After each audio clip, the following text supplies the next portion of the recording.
నమస్కారం. గత కొన్ని నెలలుగా అంటే డిసెంబర్ 8, 2024 నుంచి ఏం జరుగుతుందో మీరు అందరూ చూస్తున్నారు.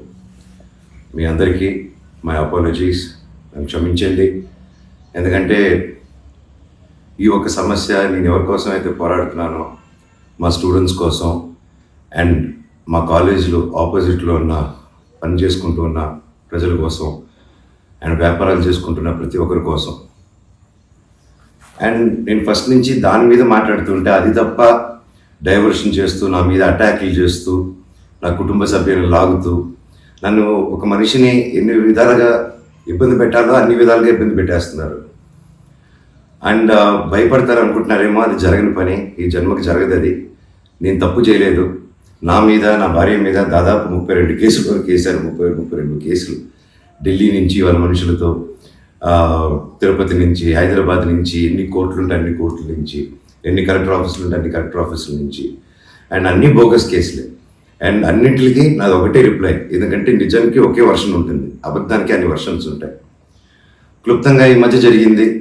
నేను ఫస్ట్ ఏం చెప్తున్నాను, వీళ్ళు బౌన్సర్స్ చేసుకొని మా వాళ్ళందరినీ కొడుతున్నారు, అక్కడ ఊరు వాళ్ళందరినీ కొడుతున్నారు, స్టూడెంట్స్ని కొడుతున్నారు అని నేను చెప్తూనే వస్తున్నాను. నేను అలా చెప్తుండగా నేను రాయచోటికి ఒక ఫంక్షన్కి వెళ్ళినప్పుడు ఆ ఫంక్షన్లో ఇక్కడ ఉన్న వాళ్ళందరూ వచ్చి ఒక వ్యక్తి రాకుండా ఇక్కడ వ్యాపారం చేసుకుంటుంటే ఆయన స్టోర్లో దూరి వస్తువులన్నీ ధ్వంసం చేసి కొట్టేసి అక్కడ ఉన్న స్టూడెంట్స్ని కొట్టి అద్దాలన్నీ పగలగొట్టి ఆ వీడియోస్ అన్నీ వచ్చాయి బయటికి.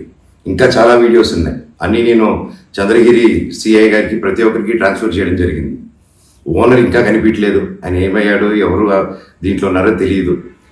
కాకపోతే వచ్చి కంప్లైంట్ అది చూసిన వాళ్ళు వచ్చి కంప్లైంట్ ఇస్తున్నా కంప్లైంట్ తీసుకోలేని పరిస్థితి. కంప్లైంట్ రాసిస్తే కంప్లైంట్ బాగాలేదు, ఇది బాగాలేదు, సో ఇంకోటి రాసుకోరండి. ఒక 3 రోజుల తర్వాత కాదండి చెప్తున్నంత కంప్లైంట్ అంటే ఇంక 3 రోజులు అయిపోయింది కదా, ఇంకెందుకు అంటే ఇన్ని రోజులు మీరు కొట్లాడుతున్నారని చెప్తూ పోరాటం జరిగే మధ్యలోనే ఇలా వచ్చి అటాక్ చేసుకుని ఎవరేం చేయలేరు ఇక్కడ అని ఒక మాబుక్రసీ జరుగుతుంది. అండ్ నిన్న రాత్రి కూడా నాకు ఇంటెలిజెన్స్ నుంచి మా హాస్టల్లో ఉన్న సురేష్ అన్నకి ఆ వాయిస్ రికార్డింగ్ కూడా మీకు పంపిస్తాను. ఫోన్ చేసి నేను ఆనరబుల్ సీఎం గారి దగ్గర బందోబస్తులో ఉన్నాను, మనోజ్ గారు అక్కడికి వచ్చారా, ఎందుకు వచ్చారు, మీ హాస్టల్ దగ్గరికి వచ్చారా, ఎఫ్ఐ దగ్గర రెస్టారెంట్ దగ్గరికి వచ్చారా, ఏదైనా ప్రోగ్రామ్ చేశారా. నేను ఆ సార్కి చెప్పాను, సార్ ఇఫ్ ఎనీథింగ్ నన్ను అడగండి. నేను ఆ సార్తో ముందు కూడా మాట్లాడాను, మీరు వాళ్ళని ఇబ్బంది పెట్టకండి, ఎనీథింగ్ ఎనీ టైం నాకు ఫోన్ చేయండి అన్నాను. పైగా నిన్న మధ్యాహ్నం 3-4 అలా జరిగింది ఆ ఫోన్ రావడం, నేను ఆ సార్తో మాట్లాడటం. మళ్ళీ నిన్న రాత్రి నేను ఇక్కడ తెలిసిన వాళ్ళ రిసార్ట్లో ఉంటే ఇప్పుడు దాదాపు ఒక 15-20 ఇల్లు ఉంటాయి ఇక్కడ. వాటి మధ్యలో అన్ని దాటుకుంటూ సైరన్ వేసుకుంటూ 10:30కి వచ్చి నేను నా నెక్స్ట్ ఫిలిం డైరెక్టరు నా సిబ్బంది అందరూ కూర్చొని మేము అప్పుడే డిన్నర్ కూర్చొని తిందామని కూర్చున్నప్పుడు సరా వచ్చారు. సరే ఏంటని అందరూ కంగారు పడి వెళ్ళారు. ఏంటి సార్ అంటే, మీరంతా ఇక్కడ ఏం చేస్తున్నారు, నేను సీఎం గారి దగ్గర నుంచి వస్తున్నాను, ఆనరబుల్ సీఎం గారి దగ్గర నుంచి వస్తున్నాను, నీ పేరేంటి, ఏ ఊరు, అసలు ఇక్కడ ఎందుకు ఉంటున్నారు మీరు అని రాత్రి 10:30కి ఒక ఎస్ఐ గారు, కానిస్టేబుల్ గారు. అండ్ నేను వెంటనే దిగాను కిందకి. సార్ ఏంటి సార్ సీఎం గారు దగ్గర నుంచి వచ్చారని చెప్తున్నారు, what it we do mistake sir, ఒకసారి నాకు చెప్పండి ఎవరు అప్రోచ్ అయ్యారో, నేను వచ్చి కలుస్తాను సార్ అని చెప్పాను. లేదు సీఎం గారు లేదు, నేను ఆయన బందోబస్తు ఫినిష్ చేసుకుని వచ్చాను అని చెప్పి ఆయన మాట మార్చారు. ఓకే సార్ అంటే మేము దాదాపు ఒక 10-15 మంది ఉన్నామండి ఇక్కడ రిసార్ట్లో, ఒక 3 ఇల్లు తీసుకుని ఉన్నాము. అండ్ అందరూ చూస్తున్నారు, అన్ని రికార్డింగ్స్ అన్నీ చేస్తున్నాం మేము జరిగిందంతా. లేదు సార్ ఇలా అన్అఫీషియల్గా కాదు సార్, స్టేషన్కి వెళ్దాము, అక్కడైతే రికార్డింగ్ ఉంటుంది, డైరెక్ట్ డీజీపీ గారి ఆఫీస్కి ఉంటుంది, let's do that recording there sir అని చెప్పి మీ కాదు కదండి స్టేషన్కి వెళ్ళి నాకు ఒకటే చెప్పండి, ఆనరబుల్ సీఎం గారి పేరు ఎందుకు తీశారు మీరు, అండ్ మా వాళ్ళని ఎందుకు ఇంటిమిడేట్ చేస్తున్నారు, అక్కడ షాప్ ఇరిగిపోయి అదంతా చేసి నేను కంప్లైంట్ చేస్తుంటే వాళ్ళని ఏం చేయట్లేదు, అది అడిగిన వాడిని మాత్రం ఇలా వచ్చి టార్చర్ చేస్తున్నారు. భయానికంటే ప్రేమ గొప్పదండి, అది నేను నమ్ముతాను. అండ్ నేను మళ్ళీ చెప్తాను, జరిగింది ఇది. అండ్ నేను అక్కడికి వెళ్ళిన తర్వాత పోలీస్ స్టేషన్కి నేను నా కారులో ఎక్కి స్టేషన్కి వెళ్ళాను. వెనకెళ్ళి ఎస్ఐ గారు వస్తున్నారు. స్టేషన్ లోపల ఆగి వెళ్ళిన తర్వాత ఎస్ఐ గారు 500 మీటర్ల దూరంలో ఆగారు. ఆగిన తర్వాత మా వాళ్ళు వెళ్ళి సార్ వెయిట్ చేస్తున్నారు, నేను ఎందుకు వస్తానని కారు తీసి ఆయన వెళ్ళిపోయాడు, ఆయన కానిస్టేబుల్ గారు.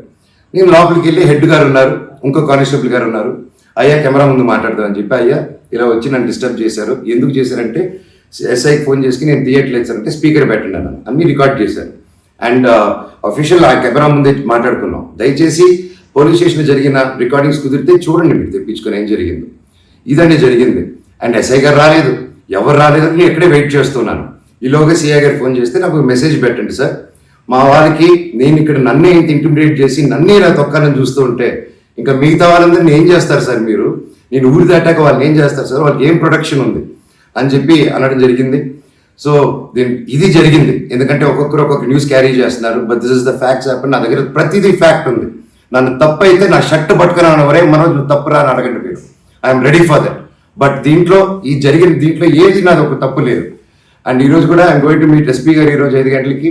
ఆయన కలిసి ప్రతి ఒక్క ప్రూఫ్ ప్రతిదీ నా దగ్గర ఉండేది వెళ్ళి తీసుకెళ్ళి చూపించి సార్కి సబ్మిట్ చేయాలనుకుంటున్నాను. థ్యాంక్ యూ సో మచ్ అండి. జై హింద్.